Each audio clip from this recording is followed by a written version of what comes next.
안녕하십니까. 주사위 채널의 정 소장입니다. 오늘 2022년 1월 17일 주식시장 정리 한번 해보도록 하겠습니다. 자, 시장의 흐름이 참 안 좋지요. 그렇지만 또 한편으로 보면 절호의 찬스는 지금 오고 있다. 이렇게 말씀드릴 수가 있겠고, 자, 그래서 오늘의 특징은 베팅할 타이밍이 왔다. 그렇지만 몰빵은 안 된다. 자, 왜 그런지 차트를 통해서 잠깐 설명드리고 또 이어가도록 하겠습니다. 자, 먼저 차트를 한번 볼까요? 자, 지금 항상 여러분들과 함께 보고 있는 코스피 200 차트입니다. 보시다시피 오늘 이제 밑골이 좀 달았죠. 그리고 이제 드디어 어떻습니까? 자, 385의 선을 지금 드디어 다가왔는데요. 자, 조금 더 네, 이렇게 보면 좀 더 보기가 좋겠네요. 자, 그래서 보시면 385가 하나의 기준이 된다. 지난 금요일 날 말씀드렸고, 인제는 과매도 영역에 들어왔습니다. 이제 과매도 영역이라고 보기보다는, 그러니까 인제 뭐랄까요? 하락에 대한 그 뭐랄까 가능성보다 상승의 기대가 3배 이상 높은 구간으로 인제 드디어 진입했습니다. 이제 물론 380이 지켜진다는 어 그 가정, 그리고 또 400 까지 간다는 과정. 요런 것이 인제 하나의 관점이 되겠죠. 그래서 인제 지금 큰 틀에서 본다 그러면 여기 인제 갭 상승하면서 만들어 놓은 이 상승 갭을 갭으로 하락 갭으로 또 똑같이 메꿔 버렸단 말이죠. 그러기 때문에 여긴 매물 공백이 있습니다. 매물 공백이 있는데 이 매물 공백이 어떻게 보면 제가 인제 갭에 대한 설명을 말씀을 드리면서 뭐라고 했냐면, 갭이라는 것은 시장의 참여자가 생각이 일치했다. 상승 갭이라는 거는 누구도 이 중간에서 매도하고 싶은 사람이 없었던 거예요. 그렇기 때문에 이게 그 상승 갭으로 나타난 거죠. 하락 갭은 누구도 여기서 사려는 사람이 없었던 거예요. 그러기 때문에 그 뭐랄까요?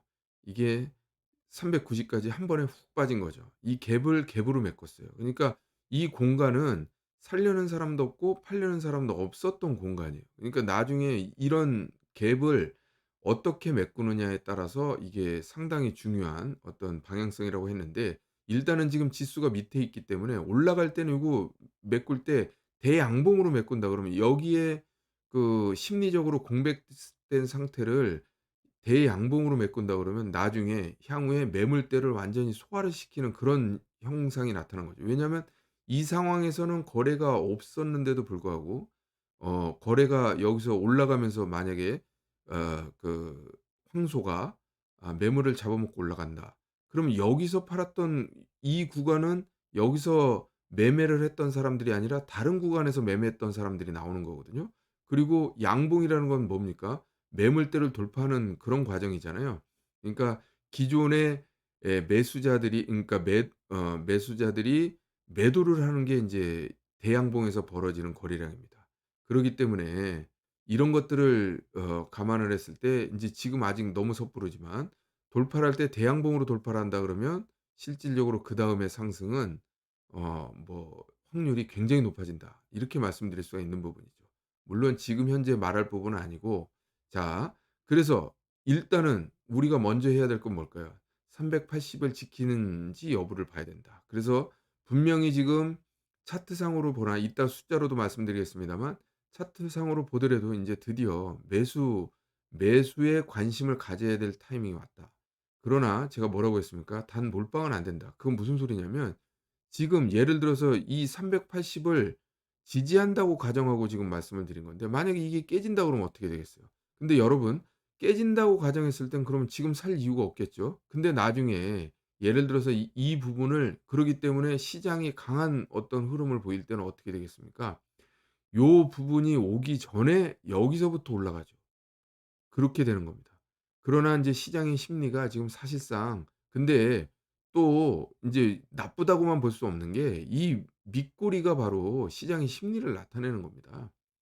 지금 빠지면 이 정도면 다시 올라갈 텐데, 그전에 지켜졌기 때문에. 그리고 유동성이 지금 적습니까? 적지 않아요. 유동성이 꽤 많습니다. 그래서 인제 제가 볼 때는 380을 깬다는 거는, 제가 볼 때는 외부적인 충격이나 악재가, 돌발 악재가 더 만들어져야 됩니다. 그때 380을 깰 겁니다. 그러나 이런 380을 깨는 흐름이 나왔을 때 과연 우리는 무서워해야 되느냐? 그렇지 않습니다. 제가 볼 때는 오히려 기뻐해야 된다라는 말씀을 드릴 수가 있고요. 다만 지금 현재 인제 그렇지만 여러분들이 아셔야 되는 게 뭐냐면 380을 깨는 순간 어떤 부분이 있냐? 이따가 숫자에서 얘기하겠습니다만 24조 원에 달하는 신용 물량이 있습니다. 그래서 기쁘게 매수하려고 하지만 뚝이 터지는 수가 있어요. 뚝이 터지면 그 23조 원 중에 가령 한 3조 원씩 훅 하고 만약에 그 신용 물량이 터져 나온다. 그러면 어떻게 되겠습니까? 그걸 받아내야 되는데 물론 그걸 빌미로 아마 신용 물량이 쏟아져 나왔을 때 이를테면 외국인이나 기관이 그걸 빌미로 해서 세게 들어올 수 있는 그런 하나의 계기가 될 수가 있습니다. 근데 다만 그때 그럼 깨지는 이유가 이를테면 외부적인 환경 요소가 아니라 자연스럽게 어떤 그런 그 뭐랄까요? 매물이 매물을 부르는. 그래서 예전에 그 블랙 프라이데이 같은 경우도 80 그때가 86 년이었나요? 그때 터졌을 때도 블랙 프라이데이가 있고 나서 이유를 모릅니다 서로.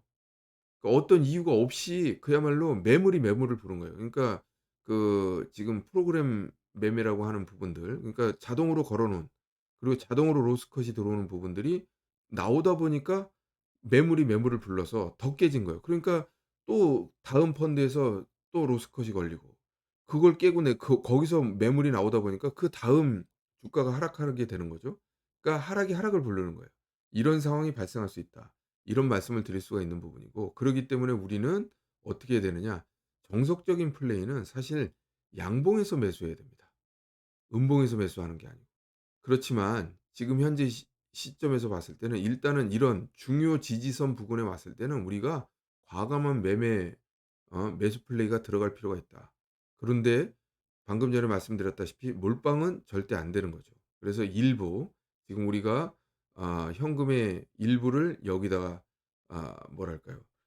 내일의 시초가 내지는 2시 정도의 어떤 그런 그 스탁론 반대 매매 같은 게 나온다고 그러면 그럴 때는 우리가 한번 주워 담아 볼 필요가 있겠다. 이런 말씀을 드릴 수가 있겠습니다. 그래서 자 다시 한번 정리해 볼게요. 무슨 소리냐? 380 지지선 부근에 왔습니다.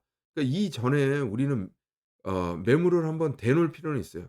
깨지면 어떻게 된다? 근데 몰빵 투자자들 같으면은 깨졌을 때 일부라도 손절매에 들어가야 돼요. 그러나 분할 매수 관점에서 봤을 땐 땡큐입니다. 또 어 저가에 대해서 또 대놓고 또 사는 거죠. 무슨 말씀인지 아셨죠? 그래서 인제 지금으로는 싸게 산다는 관점에서 봤을 때는 '적극적인 매수 타이밍이 인제 도래했다.'라고 말씀드릴 수가 있는 것입니다. 물론 나중에 급하게 그 어떤 매물이 매물을 불러서 뭐랄까요. 근데 인제 방금 전에 말씀드렸다시피 매물을 부르든 뭐든 간에 중요한 거는 이슈가 중요합니다. 예를 들어서 외부의 전쟁이란 악재라든지 아니면 인제 전쟁도 사실은 상관이 별로 없어요. 그러나 뭐 이를테면 돌이킬 수 없는 파국이 오는 그러니까 전쟁이 일어나는데 그게 국지적인 전쟁이 아니라 이게 그 전쟁이 확전이 된다든지 이런 형태의 문제가 발생했을 때는 얘기가 다르죠. 그리고 또 가령 예를 들어서 대만이랑 그 중국이랑 이렇게 해서 싸움이 일어난다든지 이거는 또 얘기가 다르지 않습니까? 그러니까 그러한 어떤 그 뭐랄까요? 시장을 괴멸시킬 만한 그런 악재가 아니라 그러면 그러니까 인제 그거를 배제하고 지금 말씀을 드리는 겁니다. 그래서 말씀을 드린 거고 그리고 지금 일어나지 않은 거를 너무 미리 걱정할 필요는 전혀 없습니다. 그래서 우리는 정석적인 플레이를 한다 그러면 380 선을 기준으로 했을 때 우리가 저점 매수 관점에서 들어가고 다만 우리가 이 보유 물량이 너무 많은 경우에는 380을 확 깼을 때 이런 부분에서는 또 잘라 줄 건 잘라 줘야 되는 거예요. 잘라 줘야 되는데 인제 지나고 나니까 우리 어떻습니까? 지나고 나니까 이게 인제 저점인 줄 알았지만 이 당시에서는 이게 지킬 거라고 봤는데 확 밀렸잖아요. 근데 이런 게 결국 우리가 지지선을 못 지키고 내려가는 이유는 사실은 그렇습니다. 방금 전에 말씀드린 것처럼 신용 물량이라든지 아니면 미수 물량이라든지 이런 게 한꺼번에 훅 하고 밀려 나올 때 이게 그러니까 어떻게 보면 그거거든요. 2시 이후에 스탁론이 이런 것들이 나오면서 스탁론 반대 매매 이런 것들이 나오면서 이렇게 지수가 확 밀린 겁니다. 근데 이럴 때 너무 두려워할 게 없어요. 지금 유동성이나 이런 부분을 봤을 때 계속 얘기합니다만 반복적으로 얘기가 되는 부분이라서 짧게 말씀드리겠습니다만 우리가 유동성이나 이런 부분들이 아직은 지금 "걷어질 상황이 아니다." 이런 말씀을 드리는 겁니다. 그래서 차트상으로는 일단 정리를 한번 해 보고요. 다시 한번 정리를 해 보죠. 자, 숫자로 볼 때는 약간 부족합니다. 약간 부족하다는 건 과매도 영역으로 들어가긴 했습니다만 여러 가지 측면에서 아직도 그러니까 그거는 시장 내부에 내재적으로 지금 저점 매수의 어떤 매수세가 살아있다. 이런 부분들을 알 수 있는 부분입니다. 그래서 잠시 후에 숫자에 대한 부분 다시 한번 얘기하도록 하고요. 그래서 화요일 날 시장 투자 전략 과감할 땐 과감해야 된다. 지금 과감할 때가 왔어요. 그래서 일단은 그 기준선 부근에 왔으니까 '우리 과감하게 들어가자.' 다만 신경을 곤두세워야 된다.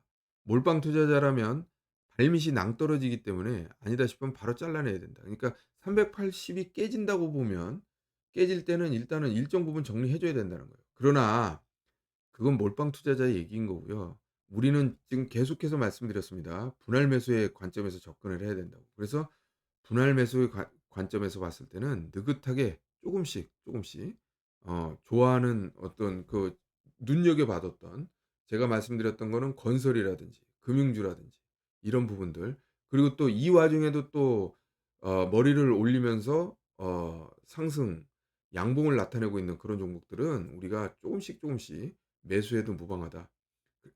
그래서 제가 여러분들한테 말씀드리고 있는 것은 건설, 금융 그리고 폴더블 관련 이런 종목들은 우리가 떨어질 때마다 조금씩 조금씩 아 모아가는 그런 전략을 필요하겠다. 이런 말씀을 드릴 수가 있겠고요. 마지막으로 이제 숫자 한번 정리해 보면서 시황 정리를 마치도록 하겠습니다. 자, 오늘 1월 17 일이고요. 그다음에 코스피 200이 383.81 지금 이격도상으로 해서 97.6 단기적으로는 지금 저점 부근에 왔습니다.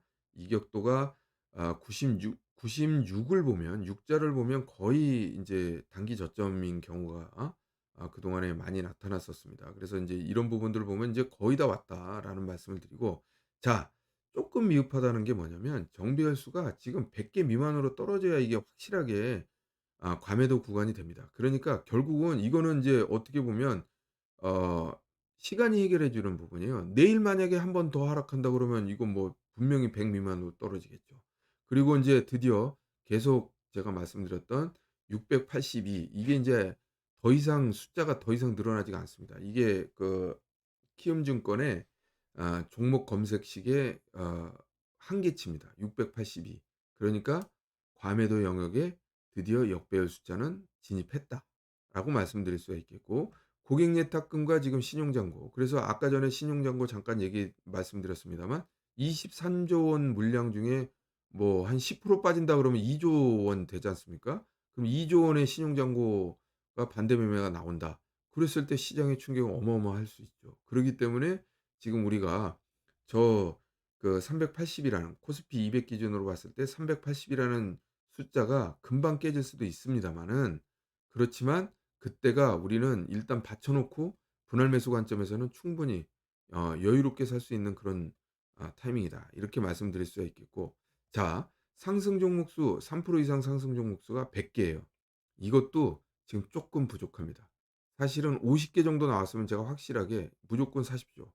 단기적으로는 저점이 맞습니다."라고 제가 말씀드릴 수 있을 것 같은데 100 입니다, 100. 그러기 때문에 요 부분은 과매도 영역은 맞기는 맞은데 솔직한 얘기로 숫자가 조금 더 부족합니다. 그렇기 때문에 오늘 그러니까 이게 근데 제가 말씀드리고자 하는 거는 그러고 나서라는 말씀이에요. 그러니까 무슨 소리냐 50 부근에 나오면 그다음 날이 저점이고 그다음에 반등 다음 날은 매수 신호가 나왔으니 어떻게 보면 과매도 신호가 나왔으니 다음 날은 '적극적으로 매수해도 되겠다.' 싶은데 사실은 오늘은 아니라는 거예요. 그러기 때문에 '내일이 저점일 가능성도 있다.'라는 말씀을 드립니다. 자, 사주 신고가 드디어 35 개가 나왔습니다. 그래서 이런 숫자적인 측면에서 봤을 때는 드디어 인제 과매도 영역에 분명히 들어갔고요. 그다음에 내일 정도라면 내일 정도 한 번 더 떨어진다 그러면 충분히 이 뭐랄까 우리가 '싸게 살 수 있는 기회가 왔다.' 이렇게 말씀드릴 수 있는 것입니다. 이제 그렇지만 방금 전에 말씀드렸다시피 380을 깨고 내려갔을 때 일시적으로 확 무너질 수 있다. 그렇기 때문에 그런 측면에서 보면 우리가 '몰빵하지는 말아야겠다. 몰빵 투자자라면 발밑이 낭떠러지다.' 이렇게 얘기했습니다만 우리가 분할 매수하면 낭떠러지든 말든 상관없다는 거예요. 싸게 사는 건데 뭐 무슨 상관입니까? 어떻게 보면. 모아 가자. 그래서 세 가지 어떤 섹터를 말씀드렸습니다. 금융, 건설 그리고 폴더블 관련 이런 종목들이라고 그러면 우리가 충분히 모아갈 필요가 있겠다. 이런 말씀을 드리면서 일단은 주식시장 정리는 이것으로 마치고요. 잠시 후에 종목 리뷰를 통해서 다시 인사드리도록 하겠습니다. 감사합니다.